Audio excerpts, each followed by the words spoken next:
बड़े ही शील संपन्न, ब्राह्मण भक्त, दीन वत्सल और धर्म मर्यादा के रक्षक थे। उनकी प्रजा उन्हें साक्षात पिता के समान मानती थी।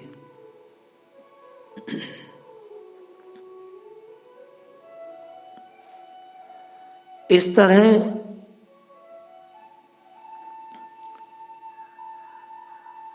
उन्होंने महान ऐश्वर्य भोगों का से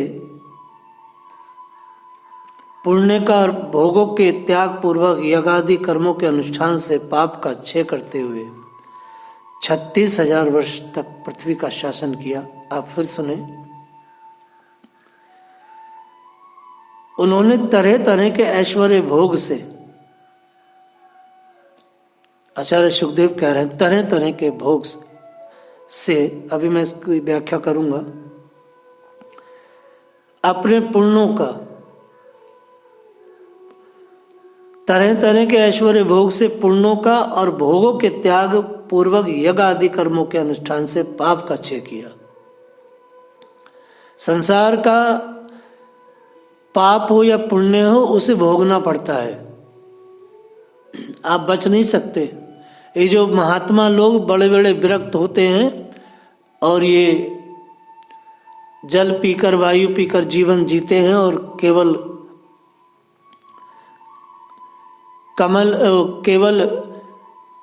केले की छाल का कोपीन पहनते हैं, बहुत सारे यदि पुण्य बन जाएं तो उन पुण्यों का भोग किए बिना वह महात्मा वहां से निकल नहीं सकता। पुण्यों का भोग करना ही पड़ता है और पाप का भोग भी करना पड़ता है।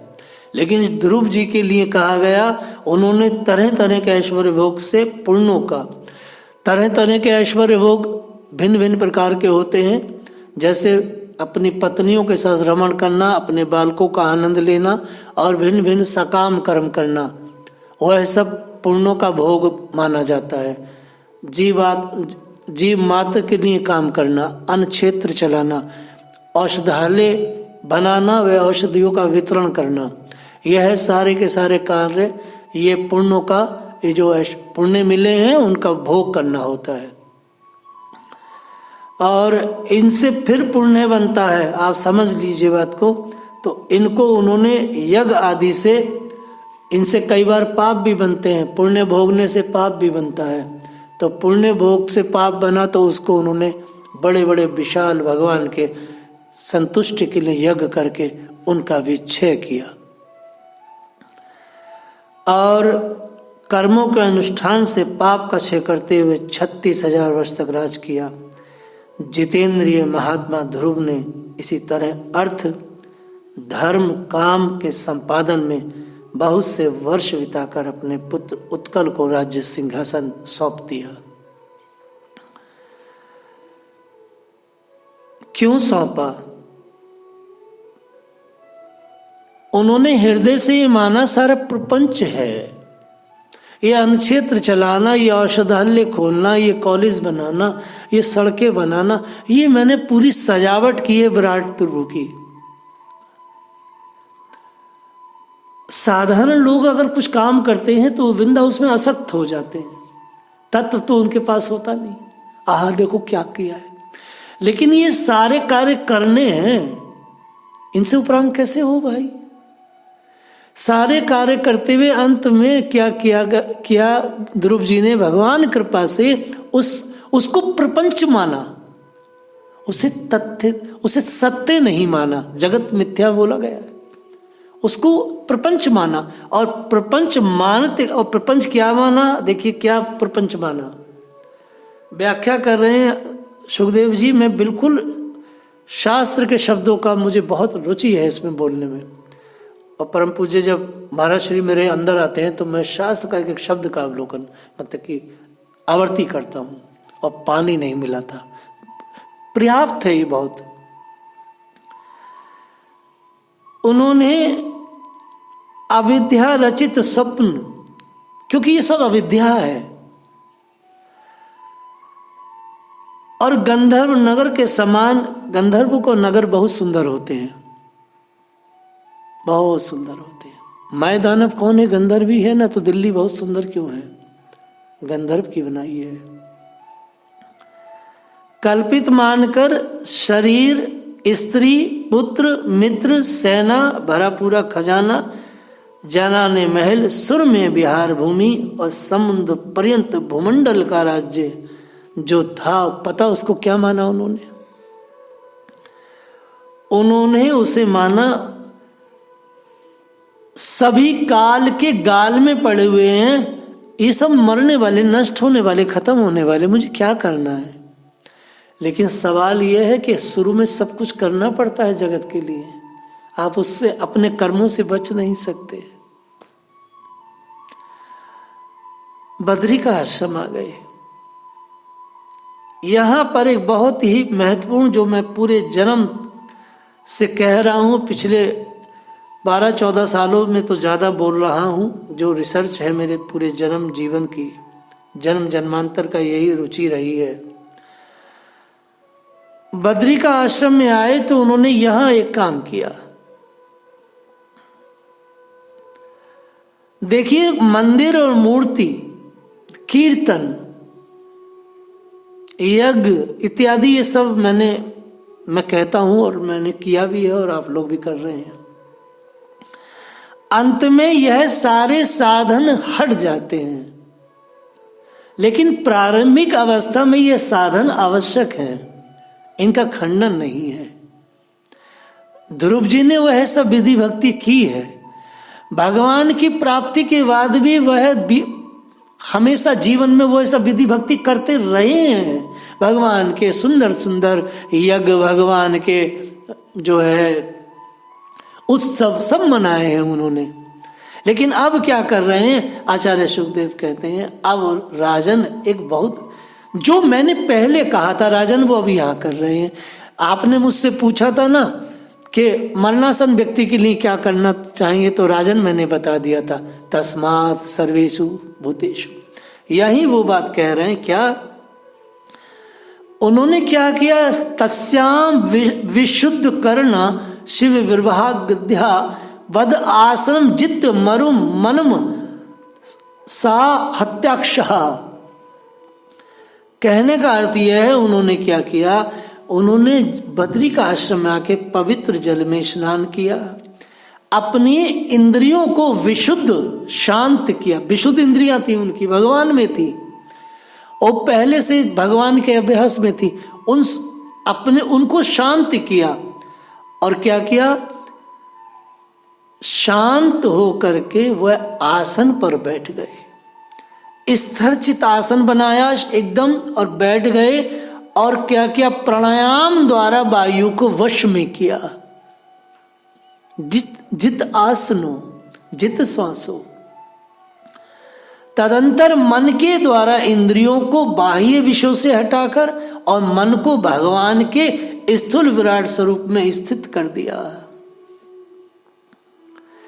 न हम मूर्ति है, न मंत्र है, न कोई मंदिर है, न कोई चित्र है, न चित्रपट है। उन्होंने अपने शरीर को स्थिर किया। और ये कब किया है? अब अंत है उनका, पूरा जीवन जी लिए हैं अच्छे से, अब अंतिम समय है। तो अब उन्होंने अपना सार, जो पहले का था 5 साल के थे तब किया था, अब वही क्रिया है। लेकिन उस समय कुछ और था, अब दूसरी स्थिति है। अब कुछ प्राप्त नहीं करना है, अब ये जो देह है इसको खत्म करना है, ये मरने की तैयारी है। प्राणायाम द्वारा वायु को वश में किया। मैं बार बार कहता हूं, वायु को वश में किए बिना कुछ नहीं होगा। चाहे भोग करो या जीवन धारण करो, वायु के बिना कुछ नहीं हो सकता। ये बहुत बड़ी चीज है। और विराट रूप का चिंतन करते करते अंत में ध्याता और देह के भेद से शून्य निर्विकल्प समाधि में लीन हो गए। और अंत में उन्होंने विराट रूप का भी परित्याग कर दिया। अब देखिए 3 चीजें इसमें हैं। शुरू में उन्होंने विराट का चिंतन किया। विराट में क्या दिखाई देता है? झरने, सरोवर, नदियां, आकाश, गंगा आदि आदि। सब में वो अपने ठाकुर को देख रहे हैं, ये विराट की धारणा है। सब में, कीट पतंग में भी भगवान को देख रहे हैं। कोई न मित्र है ना तो कोई शत्रु है। लेकिन आगे चल के पता क्या किया, यहाँ पर आकर के गौड़िये और सारे वैष्णव फेल हो जाते हैं। उसके बाद उन्होंने उस विराट का भी त्याग कर दिया, और विराट का त्याग करके उन्होंने क्या किया, ध्याता और देह दोनों का भेद को शून्य कर, शून्य निर्विकल्प समाधि में लीन हो गए। अब मामा कुछ नहीं कर रहे थे। ब्रह्म कुमारी कहती शून्य है भगवान जी, कहते हैं भागवत अच्छे से नहीं पढ़ना है। इसलिए मैंने कल ही पूरी बात कही कि वो छठ दर्शन जो है उसमें खंडन मंडन स्वामी जी राम सुखदास कह रहे हैं, भागवत से अलावा कुछ नहीं कह रहा। भगवान श्री हरि के प्रति निरंतर भक्ति भाव के प्रभाव से चलते चलते स्थिति ये हो गई, वो कभी रोते कभी शांत हो जाते, बस स्थिर हो गए, कभी द्रवीभूत हो जाते, कभी शरीर रोमांच से भर जाता। मुक्त लिंगा कल भी बोला, कभी कभी वो ये भूल जाते कि मैं ध्रुव हूं, अर्थात मैं पुरुष हूं कि स्त्री हूं। देह अभिमान भूले बिना काम नहीं चलता, डोंगरी जी बार बार कहते। तभी ध्रुव जी ने क्या देखा कि आकाश से एक बहुत ही बड़ा सुंदर विमान उतर रहा है, 10 दिशाओं में वह अपने प्रकाश से आलोकित कर रहा है, मानो पूर्णिमा का चंद्र ही उदय हुआ हो। उसमें से 2 श्रेष्ठ पार्षद गदाओं के साथ, ऐसे गदा है, और गदा के सहारे क्या, देखिए वो बैठे नहीं थे, वो विमान में थे, विमान उतर रहा है। ध्रुव जी ने प्रत्यक्ष देखा कि गदा उनकी ऐसे विमान की छत लगी है फर्श पर, और उस गदा के सहारे, जैसे हम डंडे के सहारे खड़े होते हैं ना, कई बार ग्वारिया को देखा हो आपने, तो भगवान के ये पार्षद ग्वारिया ही तो हैं अपने। तो ऐसे गदा को रखे हैं और गदा के सहारे टिके हुए, यानी 3 पैर से खड़े हैं, तो थोड़े तिरछे हैं। भगवान की त्रिभंग जो उनकी जो मधुर शरीर है उसके हिसाब से खड़े हैं।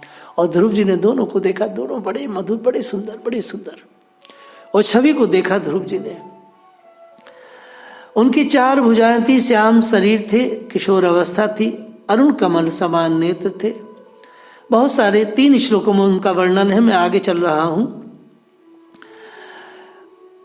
विज्ञाए तबुत्तम गाय किंकरा स्थितम साधवम सब विस्मृत क्रमः। ये बड़ा सुंदर श्लोक है। ननाम नमानि गंध मधु दिशा पार्षद प्रधान वीति सहंता अंजलि। मुझे बड़ा सुंदर लगता है श्लोक। विज्ञाय तावुत गमयाय किंकरा। श्री ध्रुव जी, उन्हें पुण्य श्लोक श्री हरि के सेवक जानकर ध्रुव जी हड़बड़ा गए। सुखदेव जी कह रहे हैं एकदम वो हड़बड़ा गए। विज्ञाय तावुतम गाय किंकरा विहु स्थिता साधवम विस्मृत क्रमः। और हड़बड़ाहट के कारण जो है वो भगवान की सेवा मानसी करते थे, उसमें उनका क्रम जो है विज्ञाय, वह भूल गए, हड़बड़ा गए। अचानक उनको अपने सामने देख करके हड़बड़ा गए, भूल गए, भक्ति का क्रम भूल गए, सहसा खड़े हो गए और भगवान के पार्षदों में प्रधान हैं ऐसा समझकर उन्होंने श्री मधुसूदन के नामों का कीर्तन करते हुए हाथ जोड़कर, क्योंकि ये सब अभ्यास था, उन्हें प्रणाम किया। और ध्रुव जी का मन भगवान के चरण कमलों में तल्लीन हो गया ये सब करते हुए। और लास्ट में क्या किया उन्होंने, बद अंजलि, सब कुछ करके श्री ध्रुव जी ने हाथ जोड़कर नम्रता से सिर नीचा करके खड़े हो गए। मालिक आए हैं साहब तो सिर तो नीचा होगा। मृत्यु की इतनी सुंदर, इतना सुंदर दृश्य मृत्यु का कहीं नहीं हो सकता है। करबद्ध ऐसे अंजलि बांध करके श्री ध्रुव जी पार्षदों के आगे खड़े हो गए। सिर नीचा है, और सिर नीचा है, उठा नहीं रहे हैं। कई बार आचार्यगण कहते हैं मालिक के सामने सिर ऊंचा करके बात करने की मेरी सामर्थ्य नहीं है, सो सिर नीचा करके खड़े हो गए।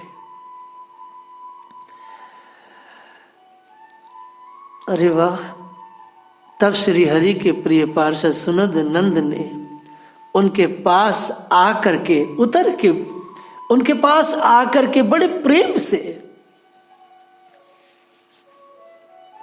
मुस्कुराते हुए हंसते हुए, भो भो राजन सुभद्रम ते वाचम नो वहित शुणु, राजन आपका कल्याण हो, आपका बहुत बहुत कल्याण हो, अब सावधान होकर के मेरी जल्दी से बात सुनो।